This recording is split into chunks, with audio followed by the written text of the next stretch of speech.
Hello friends, welcome to my channel. দেশ এবং দেশের বাইরে থেকে যারা আজকে আমার ভিডিওটি কন্টিনিউ করেছেন প্রত্যেককে gardener TRIPS with Kamal YouTube চ্যানেলে স্বাগতম। তো ফ্রেন্ডস, সাইট্রাস ভ্যারাইটির মধ্যে অপর একটি ভ্যারাইটি হলো সুইট লেমন। সুইট লেমন অর্থাৎ মিষ্টি লেবু গাছের পরিচর্যা সম্পর্কিত আজকের ভিডিওতে থাকছে। সুইট লেমন অর্থাৎ মিষ্টি লেবু, এই লেবুটি আমাদের কাছে কিন্তু অত্যন্ত আকর্ষণীয় একটি ফল। আর আকর্ষণীয় ফল হওয়ার কারণেই কিন্তু আমরা ছাদ বাগানে এর রোপণ করে থাকি, ফলন নিতে চাই। এই অক্টোবর মাসের শুরুতে এসে সুইট লেমন গাছের কী পরিচর্যা করতে হবে, কী সার প্রয়োগ করতে হবে, পাশাপাশি সুইট লেমন গাছে কত বছর পরে বা কত মাস পরে ফুল ফল আসে, সুইট লেমন গাছের স্বাস্থ্য কীভাবে ভালো থাকবে তাই নিয়ে থাকছে আজকের ভিডিওটি। না স্কিপ করে কন্টিনিউ করুন। ছাদ বাগানে যত ধরনের সাইট্রাস ভ্যারাইটির গাছ আছে, সুইট লেমন কিন্তু একটা আকর্ষণীয় গাছ। আমরা সবাই চাই এখান থেকে দ্রুত ফল নিতে এবং এই ফলটি ভক্ষণ করতে। তাই এই লেবু গাছের কিন্তু পরিচর্যাও যত্রতত্র করে থাকি। সঠিকভাবে সঠিক মাত্রায় পরিচর্যা না করলে কিন্তু গাছের সঠিকভাবে বৃদ্ধি হয় না, ফুল ফল আসা অনেক দেরি করে। ফ্রেন্ডস, লেবু জাতীয় গাছে মোটামুটি বছরে 3 থেকে 4 বার খাবার দিতে হয়। যে কোনো গাছে ছাদ বাগানে বছরে 3 থেকে 4 বার খাবার দেওয়ার প্রক্রিয়াটিকে ভাগ করে নিলে কিন্তু খুব ভালোভাবে গাছ বেড়ে ওঠে। আর আমার এই সুইট লেমন গাছটি দেখতে পাচ্ছেন, এই গাছটি কিন্তু 1 বছর বয়স। এর আগে কখনো এই লেবু গাছ নিয়ে আপনাদের সামনে প্রতিস্থাপন আমি তুলে ধরিনি। ফ্রেন্ডস, এই লেবু গাছের উপস্থাপনা আজকের ভিডিও থেকে থাকছে। পাশাপাশি এই লেবু গাছ থেকে আমি কীভাবে পরিচর্যা করি, কীভাবে লেবু গাছের সার প্রয়োগ করি, পাশাপাশি লেবু গাছের স্বাস্থ্য সম্পর্কিত যাবতীয় তথ্য আজকের আলোচনা থেকে আপনি জানতে পারবেন। প্রথমেই আসি খাবার দেওয়ার প্রক্রিয়া। যে কোনো গাছের খাবার দেওয়ার প্রক্রিয়া বললাম 3 থেকে 4 মাস মোটামুটি একটা ডিস্ট্যান্স রাখতে হয়। দেখুন, আমার লেবু গাছের এই যে গোড়াটা 1 বছরের মধ্যে গাছের গুঁড়িটা যেমন হয়েছে, সত্যি দেখার মতো একটা হয়েছে। এই গাছের গুঁড়িটা কিন্তু দেখে মনে হবে যে 3 থেকে 4 বছর বয়স, আদতেও কিন্তু তেমন নয়। গাছের বয়স কিন্তু খুব বেশি হলে 1.5 বছরের কাছাকাছি। এই 1.5 বছরের মধ্যে গাছের কিন্তু স্বাস্থ্য খুব ভালো হয়েছে। এই স্বাস্থ্য ভালো হওয়ার প্রথম এবং প্রাথমিক কারণ হলো গাছের সুষম খাবার। সুষম খাবার অর্থাৎ যে খাবারের মধ্যে ম্যাক্রো এবং মাইক্রো নিউট্রিয়েন্ট জাতীয় সমস্ত খাবার থাকে, সেই খাবারটাকে কিন্তু সুষম খাবার বলা হয়। এই সুষম খাবারের মধ্যে শিংকুচি, নিমখোল, হাড়গুঁড়ো, ভার্মিকম্পোস্ট, সর্ষের খোল, বাদাম খোল, নিম খোল, সমস্ত ধরনের খাবার কিন্তু থাকে। এই উপাদানগুলো কিন্তু আপনার ছাদ বাগানে গাছদের জন্য অনেক অনেক বেশি গুরুত্বপূর্ণ।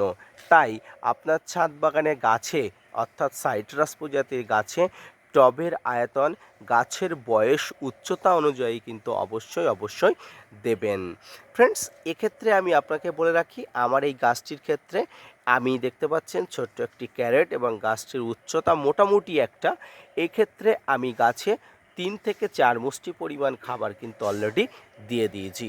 খাবার দেওয়ার প্রক্রিয়াটি এই মুহূর্তে শেষ করতে হবে, কারণ এর পরে আসছে ডরমেন্সি পিরিয়ড। সেপ্টেম্বর, পরে অক্টোবর, নভেম্বর, ডিসেম্বর পুরো ডরমেন্সি পিরিয়ড। শীতের সময় গাছ কিন্তু বৃদ্ধি স্তিমিত হয়, গাছের বৃদ্ধি ব্যাহত হয়। তাই এই ডরমেন্সি পিরিয়ডে আপনাকে কিন্তু কোনোভাবেই খাবার দেওয়া যাবে না। তাই ডরমেন্সি পিরিয়ডের আগে কিন্তু আপনার ছাদ বাগানে এই মিশ্র খাবারটি অবশ্যই দিয়ে যেতে হবে।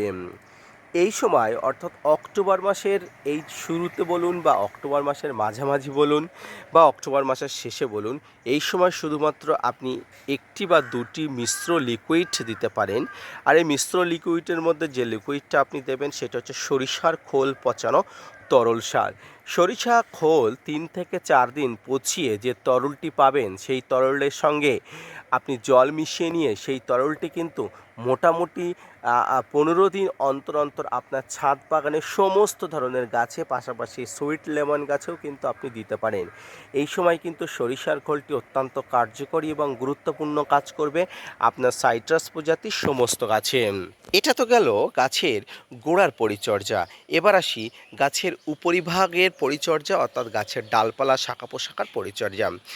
ফ্রেন্ডস দেখুন, আমার আঙুরের যে মাচান বলুন, সেই মাচানের তলাতে গাছটি রাখার জন্য এই যে তারগুলো দেখতে পাচ্ছেন, এই তারগুলো কিন্তু দেখা যাচ্ছে। হয়তো আপনাদের বুঝতে অসুবিধা হচ্ছে, সেই জন্য আমি আন্তরিকভাবে দুঃখিত। ফ্রেন্ডস, সর্বপ্রথম লেবু গাছে কিন্তু নানা ধরনের রোগাক্রান্ত, পোকার আক্রমণ, বিভিন্ন ধরনের ডাল শুকানোর প্রবলেম, নানা ধরনের সমস্যা হতে থাকে। ফাঙ্গাস এবং ছত্রাকের আক্রমণ তো গাছে হয়েই থাকে। তাই লেবু গাছে প্রতি 7 থেকে 10 দিন অন্তর সাইপারমেট্রিন গ্রুপের ভালো মানের কীটনাশক সঙ্গে একটি ভালো মানের ছত্রাকনাশক কিন্তু ভালো করে মিশিয়ে নিয়ে আপনার ছাদ বাগানে লেবু গাছে অবশ্যই স্প্রে করা উচিত। লেবু গাছে কিন্তু বিভিন্ন ধরনের ক্যাঙ্কার, পাতা খাওয়া পোকা, জাপ পোকা, সাদা মাকড়, লাল মাকড়, বিভিন্ন ধরনের মাকড়ের আক্রমণ ঘটে। তাই সাইপারমেট্রিন গ্রুপের কীটনাশক আপনারা 15 দিন অন্তর ব্যবহার করলে কিন্তু এই ধরনের সমস্যা কিন্তু একদম নিরাময় হয়ে যাবে। এরপরে যারা জৈবিকভাবে ছাদ বাগান পরিচালনা করতে চান, তারা অবশ্যই নিম তেল বা জৈব পেস্টিসাইড হিসেবে কাকা পেস্টিসাইডের নাম আছে, কাকা পেস্টিসাইড আপনারা ব্যবহার করতে পারেন। সেরকম 15 দিন অন্তর অন্তর আপনার ছাদ বাগানে আপনি দিতে পারলে কিন্তু গাছ সুস্থ সবলভাবে থাকবে। দেখুন, এই মুহূর্তে গাছে এই ধরনের সাদামাছির আক্রমণ ঘটবে। এই সাদামাছিগুলো কিন্তু গাছের নানাবিধ সমস্যা ঘটে।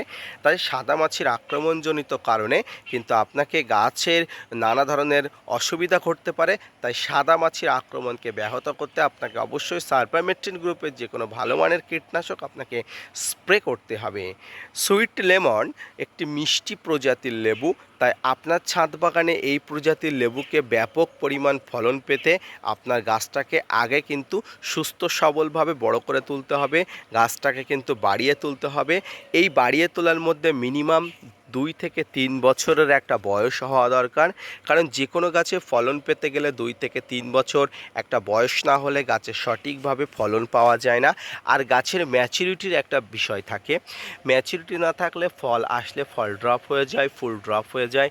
তাই যে কোনো গাছের বয়সের অনুযায়ী আপনার গাছের সার প্রয়োগের থেকে শুরু করে গাছের ফুল ফল নেওয়ার আশা অবশ্যই করা উচিত। ছাদ বাগানে সুইট লেমন গাছের পরিচর্যা, সার প্রয়োগ এবং এর কীটনাশক ফাঙ্গিসাইডের প্রয়োগ নিয়ে আজকের যে আলোচনা, সেই আলোচনাটি কেমন লাগলো অবশ্যই জানাবেন। পাশাপাশি gardener TRIPS with Kamal YouTube চ্যানেলকে সাপোর্ট করবেন।